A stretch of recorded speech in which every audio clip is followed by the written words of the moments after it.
नमस्कार जी, मैं हूं पुनीत। आप देख रहे हैं एस्ट्रोपीडी। इसी प्रोग्राम में आपका बहुत बहुत स्वागत करते हैं। अब आ ही गए हैं तो बात जो है वो फ़ायदे की होगी, और फ़ायदा भी ऐसा कि आप कहेंगे कि वाह, मतलब यही तो चाहिए था, हम यही तो सोच रहे थे कि ऐसा होना चाहिए। तो दिल की बात जो है वो पढ़ ली जाती है। एक तो दिल की बात पढ़ ली जाती है, वो कैसे पढ़ ली जाती है, वो आपके कमेंट्स से पढ़ ली जाती है।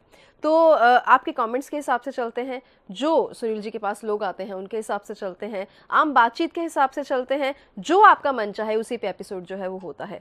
तो गुड लक रिपोर्ट पे जो है बात होगी, टिप ऑफ द डे पे भी बात होगी। तो बहुत सारी बातें जो हैं जो हमें इस प्रोग्राम में करनी है, और जो नीचे नंबर है वो अपॉइंटमेंट के लिए नंबर है। दूर बैठे हैं टेलीफोनिक कन्वर्सेशन कर सकते हैं, अपॉइंटमेंट ले सकते हैं, पास हैं तो मिलने भी आ सकते हैं, जैसा आपको सूट करे वैसा आप कर सकते हैं। तो आज का जो ये एपिसोड है ये फिर से राहु के ऊपर है। ऐसा क्यों हुआ? क्योंकि ऐसा आपने चाहा। तो राहु ने अमीर तो बना दिया, राहु ने अमीर बना दिया हमें, राहु ने करोड़पति बना दिया, अरबपति बना दिया, राहु ने हमें माला माल कर दिया। लेकिन अब दिल कर रहा है कि कुछ ऐसी कुंडलियां देखें जो कुछ अरबपतियों की, करोड़पतियों की कुंडलियां हों, जिन पे वाकई ही राहु ने ऐसा असर डाला हो। यानी कि अमीर तो बनना है आज भी, लेकिन एग्जाम्पल्स के साथ। तो स्वागत कर लेते हैं पहले सुनील जी का। बहुत बहुत स्वागत है। नमस्कार बहन जी। नमस्कार जी। तो सुनील जी, आज भी अमीर बनने की बात तो है, लेकिन आज जो हम चाहते हैं, मतलब मेरा ये मन था कि आप कुछ कुंडलियां एग्जाम्पल्स के तौर पे ज़रूर दें। क्योंकि कभी कभी ऐसा होता है कि लोग चाहते हैं देखना कि राहु ने अगर किसी को इफेक्ट किया है अच्छे तरह से, तो वो कैसे किया है और फिर वो दिखता भी कैसा है। ठीक है पुनीत जी, मैं आज आपके कहने पे, हमारे क्लाइंट्स के कहने पे कुछ कुंडलियाँ शेयर करूँगा। सेव्ड है मेरे पास, रादर रखी हुई हैं, क्योंकि ये रिसर्च के काम आती हैं और पढ़ने के काम आती हैं, रिसर्च के काम आती हैं। बहुत कुछ बड़ी हेल्प मिलती है इनसे, इनको स्टडी करने के लिए। सो राहु ही एक ऐसा प्लेनेट है जो बहुत सारा छप्पर फाड़ के जो पैसा देता है। ये एक ऐसा प्लेनेट है जिसमें लॉटरीज लगती हैं लोगों की। इसी के पीरियड में लॉटरीज लगती हैं। कभी भी कोई भी अचानक जो फायदा होता है या अचानक नुकसान होता है, वो राहु की प्रेजेंस या राहु की उसके बिना नहीं हो पाता, कभी भी नहीं हो पाता। किसी की भी आप कुंडली उठाइए, प्रैक्टिकली किसी की भी कुंडली उठाइए, और उसकी अगर लॉटरी लगी है तो चेक कीजिए उस पीरियड में जब उसको खबर लगी कि उसकी लॉटरी लगी है, लॉटरी विन हुई है, या कोई अचानक बहुत सारा पैसा आया, अचानक धन जिसको बोलते हैं वो आया है, तो राहु की इन्वॉल्वमेंट जरूर होगी। यहाँ तो राहु का ट्रांजिट होगा 5th हाउस के ऊपर से, ये राहु का ट्रांजिट होगा थर्ड हाउस से, राहु का ट्रांजिट होगा 6ठे घर से, राहु का ट्रांजिट होगा 11वें घर से, राहु का ट्रांजिट होगा 10वें घर से। ये ट्रांजिट जब ऐसा होता है तो अचानक धन की जो बनती है, योग बनता है, वो इंसान का बनता है और इंसान को अचानक से फायदा होता है। मैं सिर्फ लॉटरी की बात नहीं कर रहा, मैं अचानक धन की बात भी कर रहा हूँ, जो अचानक से पैसा आता है आपके पास। और वो सबसे पहली प्रायोरिटी, सबसे पहले दिमाग में इंसान क्या आता है? लॉटरी। कई लोग पूछते हैं सर लॉटरी लगेगी, हालांकि राहु की प्रेडिक्शन देना सबसे टफ, राहु का प्रेडिक्शन सबसे मुश्किल है।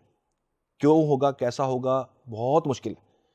लेकिन राहु जब देता है, कहा है, मैंने पढ़ा भी है, देखा भी है, सुनते भी हैं कि राहु 3 में, 6 में, 10 में, 11वें भाव में बहुत बेनिफिट देता है, बहुत ज़्यादा फायदा देता है। लेकिन ऐसा सभी के केस में नहीं होता, डिपेंड करता है उसका डिस्पोजिटर जो है वो कैसा है, और जो उसका कारक ग्रह, उस घर का कारक ग्रह या उस घर की राशि का ग्रह है वो कैसा, उसकी पोजीशन कैसी है, वो देखना बड़ा ज़रूरी है।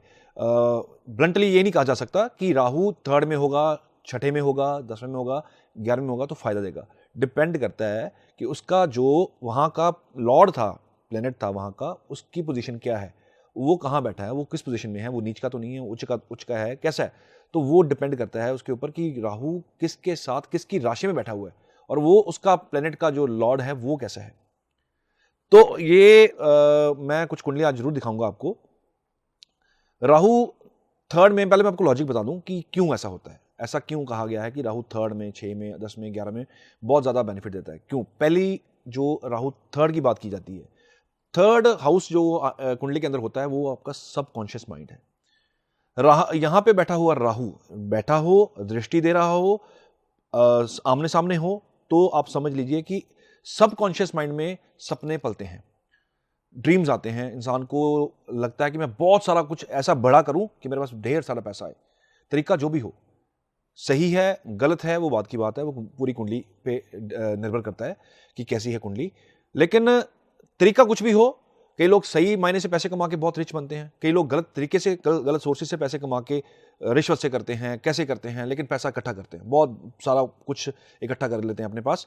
और राहु शॉर्टकट का भी कारक है कि जो लंबे रास्ते पसंद नहीं करते, शॉर्टकट में सब कुछ पाना चाहते हैं, राहु उसको भी रिप्रेजेंट करता है। Third house subconscious mind, plans दिमाग में चलेंगे, आइडियाज दिमाग में चलेंगे, क्योंकि राहु हवा है।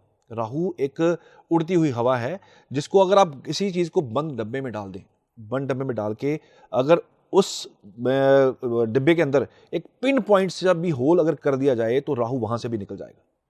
राहु एक हवा है, एक स्मोक है, और एक ऐसी हवा है जिसमें लोग जैसे कहते हैं ना, लोग सपनों में जीते हैं, वो सपना भी राहु है।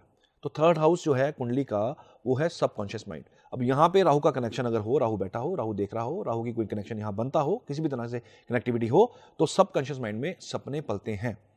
और उसको पूरे करने के लिए बाकी ग्रह भी रोल अदा करते हैं कि राहु को कौन सा ग्रह देख रहा है, वो कौन से ग्रह के अंदर अधीन आ रहा है, वो कौन से ग्रह की उसके ऊपर दृष्टि है, अच्छी है बुरी है, डिपेंड करता है, कुंडली टू कुंडली डिपेंड करता है। तो थर्ड हाउस का राहु इस वजह से काम करता है क्योंकि वहां पे सपने लेने की आज़ादी होती है।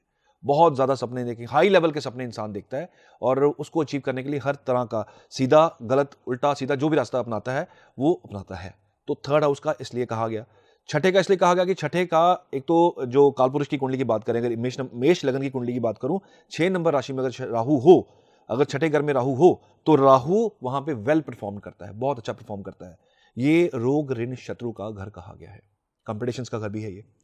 अब यहां पे बैठा हुआ राहु अपने दुश्मन को जीतने नहीं देता। इंसान का काम ऐसा होता है जिसमें लिटिगेशंस बहुत ज्यादा होती हैं, लेकिन वो कामयाब होता है। एक बहुत बड़े बिल्डर की मैं बात करूं तो एक बिल्डर कोई बहुत बड़ा बिल्डर हो, कोई भी हो, उसका अगर छठे घर का राहु है तो उसकी लाइफ में ट्रबल्स बहुत होंगी, लेकिन वो कामयाब बहुत होगा। इश्यूज, हर्डल्स, उसके दुश्मन बहुत होंगे। जिसके पास बहुत ज्यादा धन होता है, बहुत ज्यादा पैसा होता है, उसके पीछे दुश्मन भी उतने होते हैं। ये तो प्रैक्टिकली ये चीज फैक्ट है। बहुत ज्यादा पैसा हो, लोगों की नजर पैसे पे होती है। सो राहु इस तरह एक्ट करता है। 10वें घर का राहु जो है वो कार का सूर्य हो गए इसके। यहां पे बैठ के फेम की भूख इंसान को बहुत रहती है। पैसा भी चाहिए, फेम भी चाहिए, नाम भी चाहिए, बहुत बड़ा बंदा बनना है, बहुत बड़ा। तो ये राहु यहां पे वेल परफॉर्म करता है। 11th हाउस वैसे गेंस का हाउस है। शनि का नेचुरल यहाँ पे राशि पड़ती है, कुंभ राशि यहाँ पे पड़ती है कालपुरुष की कुंडली में। यहाँ पे भी गेंस का घर है। जब गेंस की बात आती है तो इंसान को क्या चाहिए? बहुत सारा फायदा चाहिए, हर चीज से फायदा चाहिए। टाइम वेस्ट नहीं करता ऐसा इंसान, वो पैसे कमाने के लिए हर तरह का साम दाम दंड भेद सब लगाता है। राहु जब इन्वॉल्व हो कुंडली में और राहु प्रधान हो जाए कुंडली के अंदर, राहु बहुत इफेक्टिव हो जाए कुंडली के ऊपर, इंसान की लाइफ में हर तरह का इंसान एफर्ट लगाता है, हर तरह का। यहां पे भी राहु बहुत ज्यादा जो है, नक्षत्र तो मैंने लास्ट टाइम बताए थे आपको, और यहाँ इन राशियों में बैठ के राहु बहुत अच्छा परफॉर्म करता है। राहु उच्च का माना गया तीसरे घर में, तीसरी राशि में उच्च का माना गया। इसलिए उच्च का माना गया क्योंकि ये सबकॉन्शियस माइंड, सपने यहाँ पलते हैं। सपने यहाँ से आप, क्योंकि कोई कुछ बड़ा बनना हो तो सपना देखना बड़ा जरूरी है। विदाउट आइडिया, विदाउट सपना इंसान आगे बढ़ ही नहीं सकता। मुझे आईएएस करना है, मुझे आईपीएस करना है, आईपीएस करना है, मुझे यूपीएससी क्लियर करनी है, मुझे बहुत बड़ा अधिकारी बनना है, मुझे बहुत बड़ी सीट पे बैठना है, मुझे बहुत बड़ा पॉलिटिशियन बनना है, मुझे बहुत बड़ा बिजनेसमैन बनना है। उसके लिए एक आग अंदर जलनी बड़ी जरूरी है। वो आग राहु जलाता है उसकी वजह से, क्योंकि एक आइडिया के पीछे पूरी इन्वेंशन होती है और एक आइडिया के पीछे पूरा का पूरा साम्राज्य होता है। तो राहु यहां पे बैठ के, क्योंकि Rahu out of the box, limit से बाहर। आपके घर में कोई राहु प्रधान कुंडली किसी को हो तो वो बच्चा ऐसा काम करेगा जो आउट ऑफ द बॉक्स करेगा। खानदान में किसी ने शायद ऐसा काम ना किया हो, जो बच्चा करेगा तो वो लिमिट से बाहर जाएगा। उसका दायरा लिमिटेड नहीं होगा। शनि दायरे में लेके आते हैं, राहु दायरे से बाहर लेके जाता है। जब रूल्स तोड़ते हैं, हम सिग्नल ब्रेक करते हैं, हम कोई रेड लाइट जंप करते हैं, वो हम रूल्स तोड़ते हैं। कौन करता है? राहु प्रधान कुंडली ऐसी करती है। ये रेड लाइट जंप करेंगे, कोई बात नहीं, देखी जाएगी। अगर स्पीड लिमिट 80 की है तो ये 100 पे जाएंगे, 110 पे जाएंगे, कोई बात नहीं, देखी जाएगी। क्योंकि हिम्मत, जुर्रत ये राहु देता है। तो जब जुर्रत की बात आती है, हिम्मत की बात आती है, तो राहु प्रधान कुंडलियां होती है। ऐसे लोग की कुंडली, ऐसे लोगों की लाइफ में राहु बहुत ज्यादा इफेक्ट दिखा रहा होता है, क्योंकि रूल्स तोड़ना राहु का काम है। शनि का काम है रूल्स को कंट्रोल में रखना, डिसिप्लिन रखना, सिस्टम रखना। लेकिन Rahu out of the box, out of limits, limitless planet है। तो इसकी कोई भी सीमा नहीं है, सीमाओं से पार ये प्लेनेट है। इसीलिए इसको कहते हैं कि छप्पड़ फाड़ के पैसा देता है, छप्पड़ फाड़ के फेम देता है, छप्पड़ फाड़ के हर चीज देता है। तरक्की देगा तो इतनी देगा जिसमें जो सोची भी नहीं जा सकती। तो आज जो मैं कुंडलियाँ दिखा रहा हूँ उनकी तरक्की ऐसी है कि मैं भी अगर इनको शायद जब मिला होऊंगा, तो जब मैं इनसे मिला था, जब मेरे से फर्स्ट टाइम मिले थे, तो कुंडली से लग रहा था कि ये बहुत बड़ी हस्ती है। वो बाद में बातों बातों में पता चलता है कि ये बहुत बड़ी हस्ती है। कुंडली में वो योग थे, वो योग इफेक्टिव थे और वो योग लग चुके थे। तो पहली कुंडली जो मैं शेयर करने जा रहा हूँ ये 1966 की एक कुंडली है। मैं डेट यहाँ नहीं बता रहा, कुंडली आपकी स्क्रीन पे अभी जो है दिखाई जाएगी। ये जो आपकी स्क्रीन पे कुंडली चल रही है, ये एक बहुत बड़े उद्योगपति की कुंडली है। बहुत रिच, लिमिटलेस पैसा है इनके पास और अरबपति कह सकते हैं। बहुत काफ़ी मतलब इनका काम, इनका ओवरसीज इनका काम जो है स्प्रेड है। तो बहुत बड़ी हस्ती हैं। नाम मैं इनका नहीं बताऊंगा स्क्रीन पे, क्योंकि हर किसी का नाम हम शेयर नहीं करते हैं स्क्रीन के ऊपर। तो ये कुंडली जरूर आपसे शेयर की जा रही है कि आपको समझ लगे कि क्यों मैं राहु के ऊपर ज़्यादा स्ट्रेस डालता हूँ, क्योंकि ये हमेशा ऊपर लेके जाता है। क्यों? 4 नंबर की कुंडली के लग्नेश बनते हैं चंद्र, जो कि छठे घर में बैठे हुए हैं। जहाँ पे 9 नंबर लिखा हुआ है वहाँ चंद्र बैठे हुए हैं। चंद्र जो हैं, हालांकि इस कुंडली को देख के कोई भी कह देगा कि इनको लिक्विड कैश की दिक्कत हो सकती है, लेकिन ध्यान दीजिएगा राशि कौन सी है। ये धनु राशि में बैठे हुए हैं। धनु राशि में चंद्रमा गज केसरी योग जैसा कॉम्बिनेशन बनाता है। जुपिटर चंद्रमा इकट्ठे हो गज केसरी योग बनाता है। जुपिटर चंद्रमा आपस में दृष्टि में हो गज केसरी योग जैसा फॉर्मेशन होता है। राशि भी किसकी? जुपिटर की। देख कौन रहे हैं आप? 3 नंबर जहां लिखे हैं ध्यान दीजिएगा, वहां पे गुरु लिखा हुआ। गुरु बिल्कुल सामने उसके चंद्रमा है। गुरु और चंद्रमा आपस में दृष्टि में है। पहला तो ये यहाँ पे योग, ये छठे घर वाला नलीफाई हो जाता है। ऊपर से चंद्रमा धनु राशि में, गुरु की ही राशि में। अब गुरु की ही राशि में चंद्रमा बैठ गए, चंद्रमा बहुत कंफर्टेबल हो जाते हैं, पैसे की कमी नहीं होती। हाँ, एक चीज जरूर है, ऐसे इंसान की लाइफ में स्ट्रगल बहुत रहता है। ऊंचाइयां बहुत मिलती हैं लेकिन स्ट्रगल बहुत रहता है। इनकी लाइफ में चेंज कब आया? इनकी लाइफ में 1992 के बाद चेंज आया। 1992 के बाद ये काम शुरू ऐसा करते हैं जो ऐसा फलता है कि आज उनके बच्चे भी इस काम के अंदर इन्वॉल्व हैं। तो ये एक बहुत रिच कुंडली है। अब ध्यान दीजिए राहु कहाँ बैठा हुआ है। राहु 2 नंबर राशि में उच्च का हो जाता है। 3 नंबर में भी उच्च का होता है। वृषभ में भी उच्च का आएगा, शुक्र की राशि है। मिथुन में भी उच्च का आएगा जो कि बुध की राशि है। तो बुध में राहु बैठ के दिमाग में व्यापार लेके आएगा। शुक्र में राहु बैठ के लालसा बढ़ाएगा, मुझे रिच बनना है, मुझे पैसा चाहिए बहुत सारा। 2 नंबर जहां लिखा है वहां पे राहु है, कृतिका नक्षत्र में है। जैसे मैंने लास्ट टाइम बताया था, नक्षत्र कृतिका में है। ये इंसान अरबपति है। ये पहली कुंडली। और इनकी आप देखेंगे, इनकी वैसे भी अगर मैं बात करूं तो अभी भी राहु की दशा चल रही है। तो 1992 से इन्होंने पीछे मुड़ के नहीं देखा। हर्डल्स बहुत आई, बहुत मुश्किलें आई लाइफ में, लेकिन कामयाब ये इंसान हुआ। नंबर 2 कुंडली आपकी स्क्रीन पे मैं दिखाने जा रहा हूं। ये जो कुंडली है ये 1964 की कुंडली है, 1964 की कुंडली है। ये जो सेकंड कुंडली आपकी स्क्रीन पे चल रही है, इस कुंडली के लग्नेश बनते हैं 6 नंबर से कुंडली शुरू होती है। बुध इसके लग्नेश है और बुध की पोजीशन वक्री होके 8th हाउस में है। अब 8th हाउस में जुपिटर के साथ हैं ये प्लेनेट, सूर्य के साथ हैं ये प्लेनेट, मंगल के साथ हैं ये प्लेनेट। इनका जो लाइफ चेंज हुई, इनका पहले कोई और काम था, बाद में ये रियल एस्टेट में आए। ये रियल एस्टेट में आके इन्होंने बहुत सारा पैसा कमाया। अब रियल एस्टेट के जो घर है या जो जमीन जायदाद का घर है, वहाँ पे वो किस जगह से देखा जाता है? 4th हाउस से। चौथे नंबर जहाँ केतु लिखा है, बिल्कुल सामने राहु है, बिल्कुल साथ उसके शुक्र कंजक्ट हैं। तो जमीन जायदाद से पैसा कमाया। बहुत बड़े कॉलोनाइजर हैं, बहुत बड़े ये रियल एस्टेट के जो हैं ऑनर हैं। और इनका राहु अगर जहाँ 3 नंबर लिखा है, ध्यान से देखें, अगर मैं शॉर्ट में इसलिए बता रहा हूँ कि मेरा तवज्जो सिर्फ राहु के ऊपर है और इनके लग्नेश के ऊपर है। राहु जो है वो आर्द्रा नक्षत्र में है। ऐसे नक्षत्र में जो खुद का नक्षत्र हो और वहाँ पे आके इंसान ऊंचाई ना उसको मिले, ऐसा हो नहीं सकता। आर्द्रा नक्षत्र में राहु 9.4 डिग्रीज का उच्च की राशि में, मिथुन राशि में बैठा हुआ है और दृष्टि दे रहा है चौथे घर को। रियल एस्टेट इनका लाइफ में एक बिजनेस से दूसरे बिजनेस में स्विच हुए और उसके बाद इन्होंने पीछे मुड़ के नहीं देखा। आज बहुत बड़े ये कॉलोनाइजर हैं, बहुत बड़े इनका रियल एस्टेट का काम है। और प्रेजेंट शुक्र की दशा इनकी चल रही है और भी प्रोजेक्ट बहुत बड़े बड़े ये आगे लेके आ रहे हैं।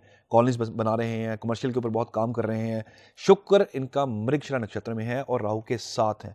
डिग्रिकली एक दूसरे के बिल्कुल नज़दीक है। शुक्र 5.36 डिग्रीज का एंड राहु 9.46 डिग्रीज का आर्द्रा नक्षत्र में। ऐसे इंसान ने अपनी लाइफ में, इनका जो मेरे साथ हमारी जो बातचीत हुई थी, इन्होंने अपनी लाइफ में बहुत स्ट्रगल देखा था। लग्नेश अष्टम में, बुध का 8th हाउस में जाना और जिंदगी में इनका जो लेवल शुरू हुआ ये बहुत नीचे से शुरू हुए और धीरे धीरे धीरे इन्होंने अपनी लाइफ की ऊंचाइयां देखी। लोग कहते हैं एकदम से सब कुछ आ जाए, एकदम से सब कुछ आ जाए, ऐसा नहीं होता। ये धीरे धीरे चीजें इंसान की तरक्की जो होती है धीरे धीरे स्टेप बाय स्टेप चलती है। और आज की डेट में इनको पीछे मुड़ के देखने की जरूरत नहीं है, बच्चे सेटल्ड हैं, बच्चे आगे, इनके नीचे ही 1200 एम्प्लॉयज़ हैं, इनके नीचे 1200 एम्प्लॉयज़ काम कर रहा है, क्योंकि इतना बड़ा एम्पायर है जिसके नीचे इतना एम्प्लॉयज़ काम कर रहा हो, वो छोटी मोटी हस्ती नहीं होती। ये कुंडली बयान कर रही है कि ये इंसान कितना रिच होगा आज की डेट में। सो इनकी कुंडली इनको इनके पर्सनैलिटी के साथ मैच करती है, और पर्सनैलिटी के साथ मैच करते हुए इनको इस योग ने, राहु आर्द्रा में, शुक्र साथ था, 10वें घर में थे, 10th हाउस जो है वहाँ पे राहु फेम का बहुत भूखा होता है। जब ये मेरे पास आए थे, इन्होंने मुझे कहा कि सुनील जी, मेरे पास बहुत अच्छी अच्छी कोठियाँ हैं, मैं और बनाना चाहता हूँ। यानी कि इंसान की जो लालसा होती है वो नहीं कम होती। मैं बहुत ऊंच हाइट्स पे जाना चाहता हूँ, मैं पॉलिटिक्स में भी आगे जाके ज्वाइन करूँगा, पॉलिटिक्स भी ज्वाइन करूँगा। नो डाउट ये आगे जाके पॉलिटिक्स में जाने वाले हैं और इनको भी सीट मिलेगी, ये भी मुझे श्योर है, क्योंकि ये प्रेडिक्शन मैंने दी हुई है इनको। सो ये एक बहुत एक बैलेंस्ड कुंडली है, और ज़िंदगी में मटेरियलिस्टिक ज़िंदगी जो हमारी चल रही है, जिसमें इंसान को हर चीज़ चाहिए होती है, वो हर चीज़ इनके पास है। सो फेम भी है, सूर्य वैसे भी मेष राशि में है, अष्टम में है लेकिन मेष राशि में है, और अच्छे कॉम्बिनेशन है, जुपिटर साथ में है। तो ऐसे इंसान को भी राहु ने करोड़पति बना दिया। कुंडली मैं तीसरी शेयर करूंगा स्क्रीन पे। तीसरी कुंडली जो आपकी स्क्रीन पे चल रही है वो 1959 का इनका बर्थ है, और इनकी अगर कुंडली को अगर ध्यान से देखेंगे आप, 8 नंबर से शुरू होती है। 8 नंबर किसका है? वृश्चिक। और वृश्चिक जो उसके मालिक हैं वो बनते हैं मंगल। मंगल है इनके 11th हाउस में, 6 नंबर राशि में, गेंस के घर में। अब ध्यान दीजिए राहु की तरफ। राहु हस्त नक्षत्र में है। मैंने बोला था कि हस्त नक्षत्र वाला भी राहु बहुत आगे तक लेके जाता है। राहु हस्त नक्षत्र में है। शुक्र इनका अगेन 10th हाउस में है, 5th राशि में है, और सूर्य राहु के साथ हैं। हालांकि ये ग्रहण दोष बनता है, लेकिन लालसा, गेंस, फेम बहुत हाई लेवल का चाहिए होता है।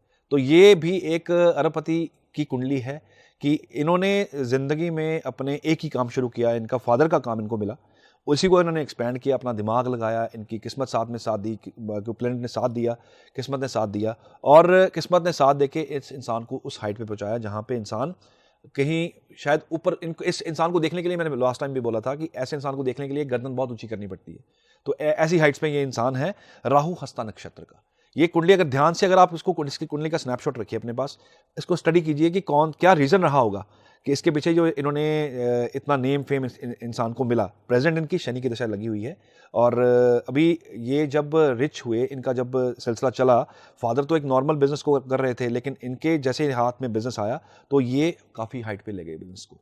और इनके जो कर्म के घर में शुक्र हैं, तो शुक्र जो है वैसे ही लेविश लाइफ का जो है कारक है। वो जो लाइफ इंसान चाहता है आज की डेट में, हर इंसान चाहता है कि मुझे लेविश ज़िंदगी मिले, जिसमें स्ट्रगल कम हो, जिसमें बहुत कुछ हो, सब कुछ हो मेरे पास, सारे गेंस हो। तो ये एक वो कुंडली है जिसने मेहनत की। देखिए किसी भी इंसान के पीछे, इनकी बात करूं, ये मेरे क्लाइंट हैं, इनकी बात करूं तो स्ट्रगल इनकी लाइफ में भी कम नहीं रहा।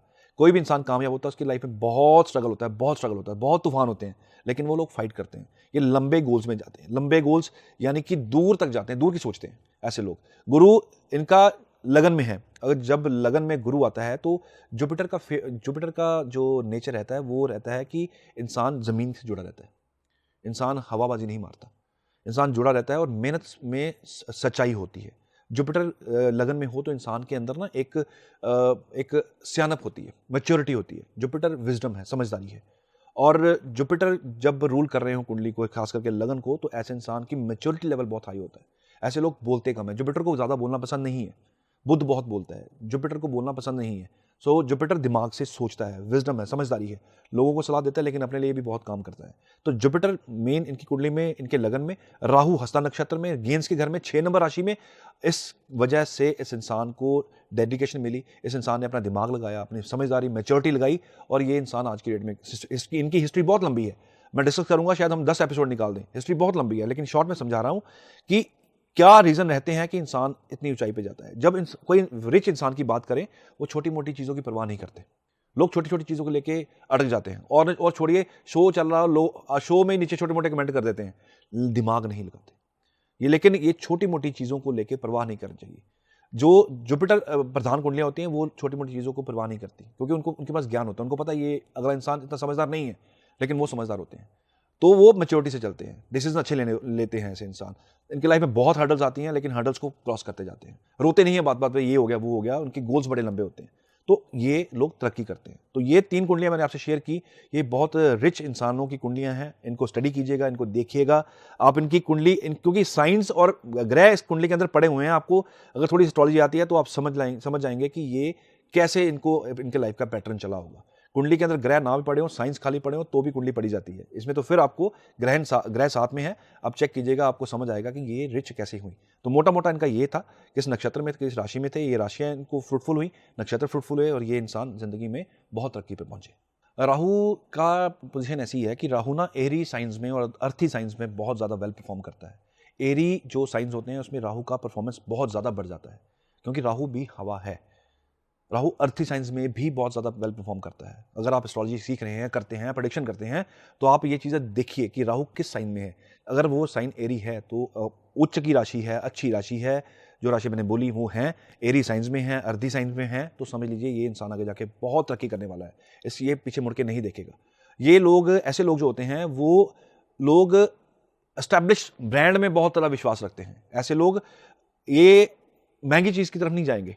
जो ब्रांड एस्टैब्लिश्ड है बहुत ज़्यादा, जिसका नाम बहुत अच्छा है, उस पर ट्रस्ट करते हैं। ये लोग ऐसा नहीं है कि ये चीज़ महंगी है, ये अच्छी होगी, नहीं, ये ब्रांड एस्टैब्लिश्ड है, स्टेबल है, इसकी स्टेबिलिटी है, इसकी सुनवाई है, क्योंकि इनमें ना वो होता है, इनमें समझदारी होती है, दूर की सोच होती है कि ये चीज़ लेंगे, इसकी सर्विस अच्छी मिलेगी, इसका जो हम कंप्लेंट करेंगे तो इसका एकदम से सुनवाई हो जाएगी। ऐसे ब्रांड्स में लोग विश्वास करते हैं। तो ये महंगे की तरफ नहीं जाएंगे, ये एस्टैब्लिश्ड ब्रांड की तरफ जाएंगे जिसकी सर्विस अच्छी होगी, क्योंकि सोच में मैच्योरिटी होती है। सो राहु एरी साइंस में, अर्थी साइंस में बड़ा वेल परफॉर्म्ड होता है। ये आपकी प्रेडिक्शन में काम आएगा। तो मुझे लगता है कि इससे अच्छी तरह से एक्सप्लेन नहीं हो सकता था, क्योंकि कुंडलियां अगर आपके सामने आ गई ना, तो आपको एग्जैक्टली समझ में आ गया कि जो वो कुंडलियां हैं जो बहुत खास कुंडलियां हैं, खास इन द सेंस कि ऐसा नहीं है कि जिसके पास पैसा नहीं है उसकी कुंडलियां खास नहीं है, ऐसा बिल्कुल नहीं है। इट्स जस्ट कि आपको राहु का इफेक्ट बताने की कोशिश की गई है, और उम्मीद यही कहेंगे, प्रार्थना करेंगे कि ये जो आज 3 कुंडलियां दिखाई हैं, अगली जो हैं उनमें नंबर हमारा भी हो, हमारी कुंडलियां भी हो, स्क्रीन पे आए।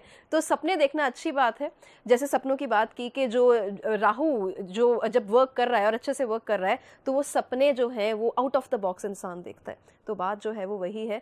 तो अभी आज की गुड लक रिपोर्ट क्या कहती है? सरी कनाडा से दिनेश उपाध्याय हैं, जॉब शिफ्ट करना चाह रहे हैं, नहीं कर पा रहे हैं। दिनेश जी, आपकी जो रिपोर्ट बनेगी, आपकी डिटेल्स आपने भेजी होंगी, आपकी रिपोर्ट बनेगी, उसके ऊपर आपका जो इंस्टेंट रेमेडी होगी इसके लिए, जॉब के लिए। मैं देखता हूँ पोजीशन क्या बनती है प्लैनेट्स की, कोई ट्रांसफॉर्मेशन है, चेंज है या नहीं है। 8th घर क्या बोल रहा है आपका कुंडली का, आपका कुंडली का 5th हाउस क्या बोल रहा है, आपकी कुंडली का 9th हाउस क्या बोल रहा है, बॉसेस के क्या पोजीशन है, वो सारा कुछ तोड़ जोड़ लगा के मैं आपको, आपकी अगर जो भी आपने क्वेरी डाली है उसका रिप्लाई मैं जल्दी भिजवा दूँ।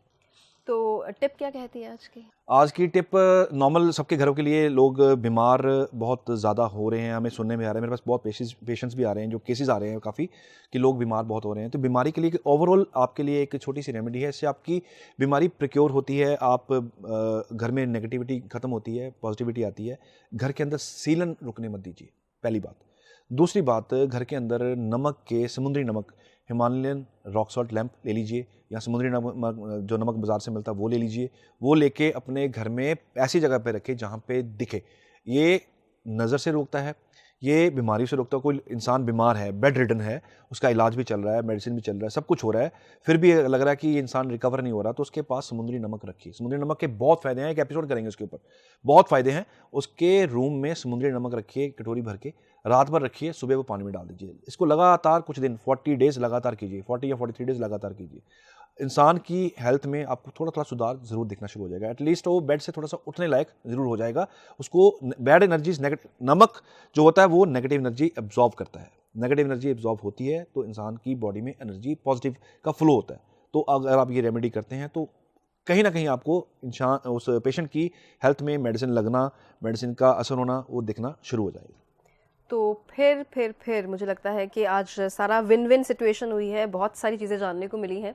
तो अभी चलते हैं, फिर से हाजिर होंगे। धन्यवाद।